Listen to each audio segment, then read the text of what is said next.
Yeniköy bu yandan Banatlı nahiyesine yarım saatlik, kaza merkezine de çok olsa 1,5 saatlik bir yerde olup, alışverişi de buralarda ise de kazalar sınırını kesen çayın beri yakasında bulunduğundan 4 saat ötede bir nahiyeye, 10 saat uzakta da bir kaza merkezine bağlıdır. Bu yıl gününde bolca yağmurlar düştü. Sonra da havalar açtığı için iyi tavlarla ekiliyor. Yeniköy'ün yeni muhtarı Seleci Haliloğlu Halil. Uzunca boylu, kösece sakallı, sessiz bir adam. 2 gündür eski mandıra yerindeki heybe tarlayı ekmeye gidiyordu. Öğleden sonra köye bir jandarma gelmiş, onu istemiş. Köyden bir çocuk yolladılar. Evleyi kapayım gelirim dedi. Evleyi kapadı. Kara sabanını öküzlerin boyunduruğuna ters takıp köye döndü. Yeni jandarmalardan bir delikanlı eski muhtarın odasında yemek yemiş, uzanmış. Köylüden 2 kişi de karşısında oturmuş susuyorlar. İşsiz bir delikanlı da ellerini kuşağına sokmuş kapının önünde dikilip duruyor. Halil girdi, selam verdi. Oturanlar jandarmaya. Yeni muhtar budur dediler. Jandarma uzandığı yerden sordu. Sen misin muhtar? He benim. 2 saattir neredeydin? Evleyi kapıyordum. Evleyi kapıyordun. Bir iş oldu mu ayaklarınız yürümez. Hadi seni karakol kumandanı istiyor. Jandarma öyle bir çalımla söyledi ki sanki kumandan kapının eşiğindeymiş. Halil başını çevirip kapıya baktı. Sonra düşündü. Ahılara gidilecek. 4 saat gitme, 4 saatte gelme 8 saat.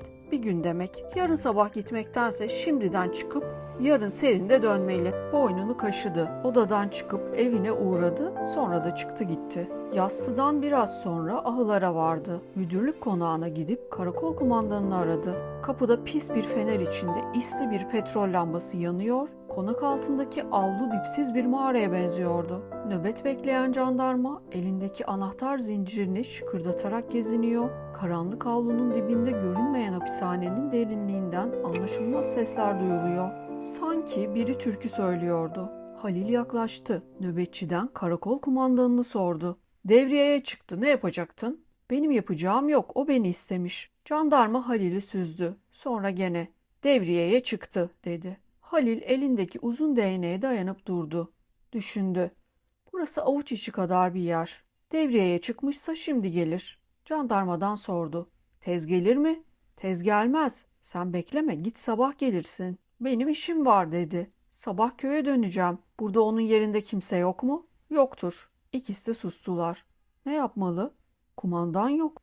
Jandarma tez gelmez diyor ama kim bilir? Para yok, yatacak yer de yok. Burası da tanıdık bir yer değil. Banatlı olsa orada yatacak bir yer bulunur. Gidip karşıda dükkanların önündeki ak taşın üstüne oturdu. Elindeki değnekle kumları karıştırıp düşünmeye başladı. Öküzün ayağına mıh batmıştı, o hatırına geldi. Sonra bu yıl harmanda kaybolan kalburu düşündü. Eskiydi ama iyi kalburdu. Daha sonra da bugün çayda çimen bir adam görmüştü. Onun kim olabileceğini düşünmeye başladı. Geceler serin oluyor.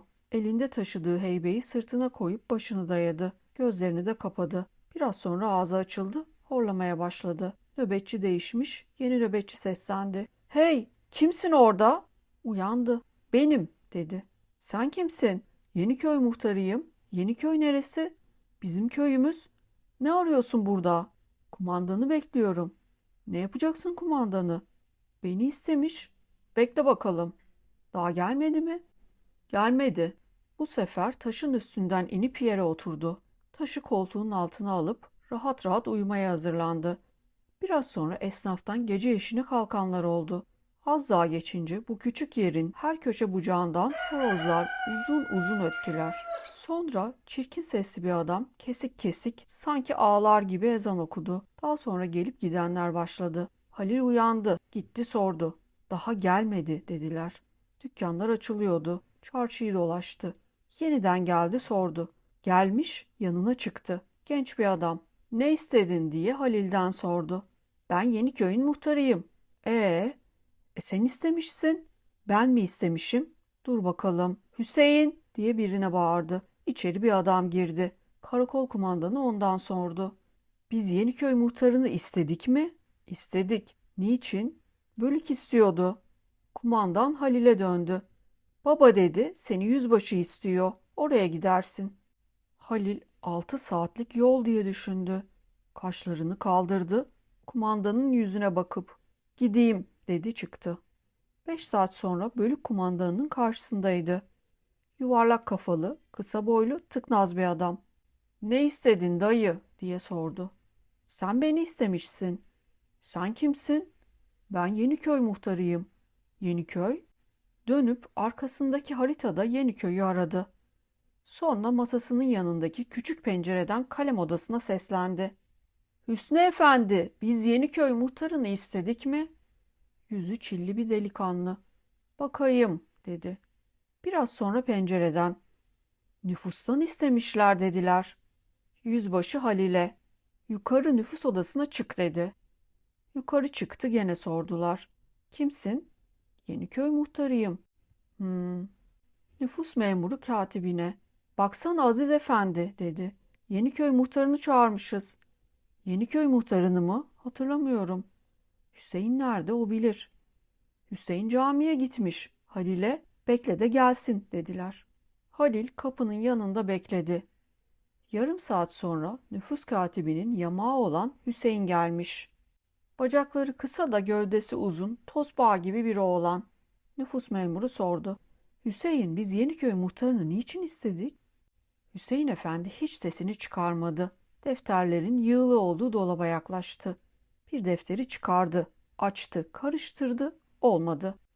Bir başkasını çıkardı, o da olmadı. Bir kağıt buldu, ona bakarak defter aradı. Buldu. Halil'i yanına çağırıp yavaş sesle sordu. Sizin köyde Köse Ademoğlu Hasan var mı? Var. O sağ mı öldü mü? Sağ. Onu Redif dairesi yani asker kaçağı dairesi soruyor. Onun iki gözü kördür görmez. Muayeneye götürdüler. Ha bak sahi ben buraya yazmışım. Peki dayı sen git. Muhtar başka yere gideceğini sandı.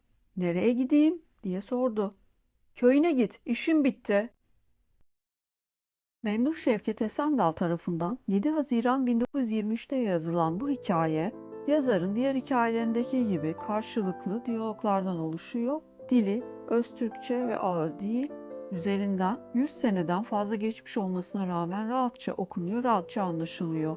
Dönemindeki yazarlar çok daha ağır dilleri var ve onları şimdi okumak çok güç. Ayrıca her zaman belirttiği bir şey var. Bir yazı umut vermeli, neşe vermeli ve bunu birçok öyküsünde bu öyküsünde yaptığı gibi yerine getiriyor. Öykülerini okurken bir film izliyor ya da bir skeç izliyor hissine kapılabilirsiniz. Esendal'ın birçok konuda birçok farklı hikayesi bulunuyor.